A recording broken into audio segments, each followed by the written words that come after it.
हमारे सोसाइटी को रामायण के बारे में सीरियल या मूवी देखने से भी ज़्यादा वाल्मीकि रामायण को पढ़ने का ज़रूरत है। ये बात शायद पता नहीं आप मेरा ये बात अप्रिशिएट करोगे या फिर मुझे हेट दोगे, but I genuinely think that people should read Valmiki Ramayana from a very authentic source. जैसे कि मैं एक बंगाली हूँ, तो हमारे यहाँ पे हम राजशेखर बसु का लिखा हुआ वाल्मीकि रामायण पढ़ते हैं। वाल्मीकि रामायण पढ़ने का कई सारे कारण हैं। सबसे इम्पोर्टेंट कारण जो मुझे लगता है कि आपको बहुत ऑथेंटिक अगर जानना है कि हिस्टोरिकली उस टाइम में क्या क्या हुआ था और वहाँ पे जो कैरेक्टर्स थे, ये एपिक के जो कैरेक्टर्स हैं जैसे कि श्री राम, माता सीता, लक्ष्मण, हनुमान जी, रावण, इन सारे पात्रों का क्या साइकोलॉजी रहा होगा। वाल्मीकि रामायण एक ऐसा रामायण है जो बहुत रॉ टाइप का है। मतलब जिनमें आपको जब आप पढ़ोगे तो कई कई जगह पे आप अनकंफर्टेबल भी महसूस कर सकते हैं। वो अनकंफर्टेबल होना बहुत स्वाभाविक है।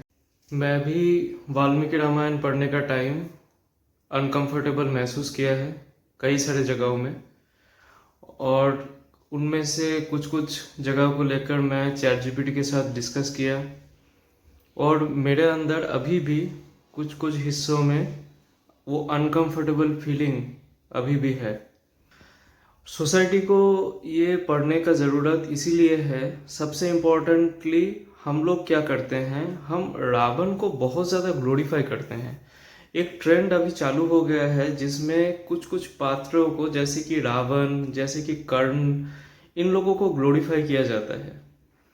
हम क्या करते हैं, इनको एक एंटी हीरो, एक वुंडेड हीरो जो कि एक्चुअल में बहुत अच्छा है लेकिन सिचुएशन ने उसको ऐसा बना दिया है, ऐसा टाइप का दिखाने का एक प्रयत्न करते हैं।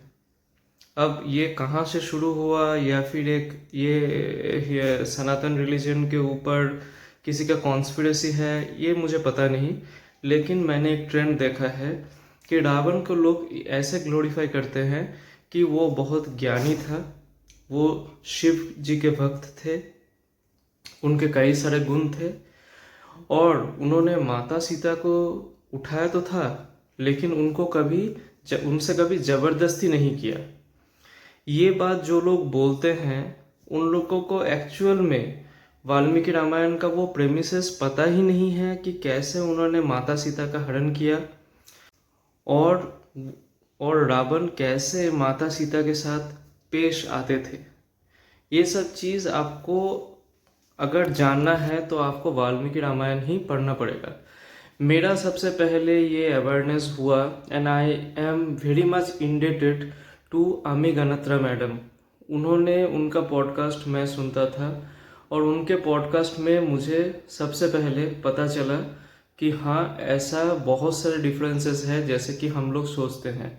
बहुत सारे माइनर चीज़ें हैं, जैसे कि हम लोग माता सीता का स्वयंवर के बारे में जानते हैं। एक्चुअल रामायण में कोई स्वयंवर के बारे में नहीं बताया गया है। फिर जो लक्ष्मण रेखा है उसके बारे में जानते हैं, उसके भी कोई जिक्र नहीं है एक्चुअल वाल्मीकि रामायण के। बहुत हैरान हो गए कि हनुमान जी का गदा, उसके बारे में भी कोई जिक्र, उतना स्पेसिफिक कोई जिक्र मुझे नहीं मिला। लेकिन ये सब जो डिफरेंस है ये उतना सिग्निफिकेंट डिफरेंस नहीं है। आप अगर ये मान के चलोगे कि हनुमान जी के हाथ में गदा है तो आपके श्रद्धा में कोई फर्क नहीं आएगा। अगर आप मान के चलोगे कि माता सीता का स्वयंवर हुआ था और अगर असल में वो नहीं हुआ तो भी आप में कोई ऐसा चेंज नहीं आएगा आपकी साइकोलॉजी में। लेकिन अगर आप रावण को ग्लोरीफाई कर रहे हो तो मैं बताऊंगा कि भाई प्लीज़ एक बार वाल्मीकि रामायण पढ़ो। रावण एक दरिंदा था, एक हैवान था। He was a pervert. He had molested multiple women in his time। Valmiki Ramayana में एक जगह पे आता है पुंजिका स्थला नाम की एक अप्सरा थी। उनने उसको कैसे मोलेस्ट किया आपको पता है? मोलेस्ट करने के बाद she was like a crumpled paper. अगर आप एक पेपर को ऐसे मोड़ोगे ना तो जैसा हालत हो जाएगा, that was the condition of Punjika Sthala. Ravan ने वेदवती के साथ बदतमीजी करने की कोशिश की और उसी वेदवती का रीइंकार्नेशन है माता सीता। रावण ने पहले जब शूर्पणखा ने अपने भाई के पास गया तो रावण ने उतना इंटरेस्ट नहीं दिखाया। रावण ने कब इंटरेस्ट दिखाया? जब शूर्पणखा ने माता सीता का डिस्क्रिप्शन दिया। माता सीता का डिस्क्रिप्शन शूर्पणखा ने कैसे दिया आपको पता है? उनका हर एक अंग का डिस्क्रिप्शन दिया रावण को, और रावण ने जब वो डिस्क्रिप्शन सुना तो उसमें एक लस्ट का, एक डिजायर का लहर चला गया उसके अंदर। वो इसलिए सीता को नहीं चुराया कि वो अपना बहन के इज्जत बचाना चाहता था, वो अपने बहन के लिए राम से भिड़ना चाहता था। जो लोग भी ऐसे बोल के ग्लोरीफाई करते हैं ना कि रावण मैंने किसी एक रैप में सुना था कि एक ऐसा राजा है जो ईश्वर से लड़ चुका था। अरे भाई, तुझको पता है कि उसने क्या किया? किसी के घर से किसी के बहन या बेटी को कोई उठा लेके जाएगा जबरदस्ती, just because a very bad type of lust या डिजायर। वो रावण के सर पर चढ़ा था। वो सीता को इसीलिए लेके गया था ताकि वो उनके साथ, माता सीता के साथ वो हश्र कर सके जो उसने अनगिनत लड़कियों के साथ किया था। जब हनुमान जी रावण को देखते हैं पहली बार उनके महल में, वो डिस्क्रिप्शन पढ़ के आपका उल्टी हो सकता है। कई सारे औरतें आधे नंगे और नंगे होके एक दूसरे के साथ ड्रंक कंडीशन में लिपटे हुए हैं, और सब जमीन पे पड़ा है, और रावण अपने बिस्तर में सो रहा है रात को।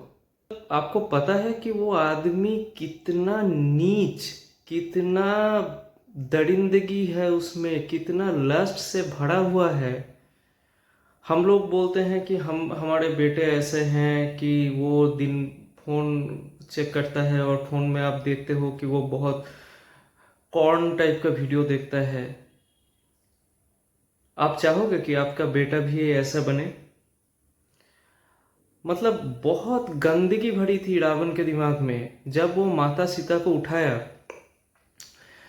क्योंकि वाल्मीकि रामायण में लक्ष्मण रेखा का कोई कॉन्सेप्ट नहीं है, तो माता Sita as a very noble lady, जिनके पति का उन्होंने सुना कि वो लक्ष्मण को पुकार रहे हैं, तो उनको ऐसा लगा कि उनके पति बहुत डेंजर में है। उस हालत में उनके पास कोई गया है, कोई ऋषि गया है। उस हालत में उस लेडी का अपहरण हुआ है। अपहरण से पहले रावण अपने अपने असली वेश में आता है।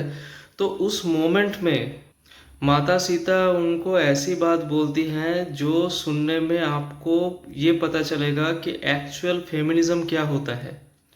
और रावण कैसे रिस्पॉन्ड करता है? बालों से पकड़ के उनको उठा लेती है अपनी गोद में और उनको बिठाती है। ये था रावण की हैवानियत। आप कभी चाहोगे कि आपके घर के बहू या बेटी या किसी को कोई ऐसे उठा लेके जाए?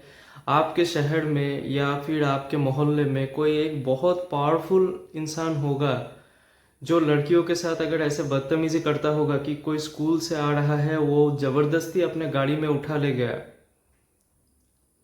तो वो कैसा रहेगा?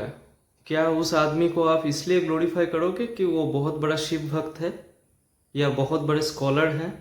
नहीं करोगे ना। तो रावण को क्यों ग्लोरीफाई कर रहे हो? ऐसा मत करो यार।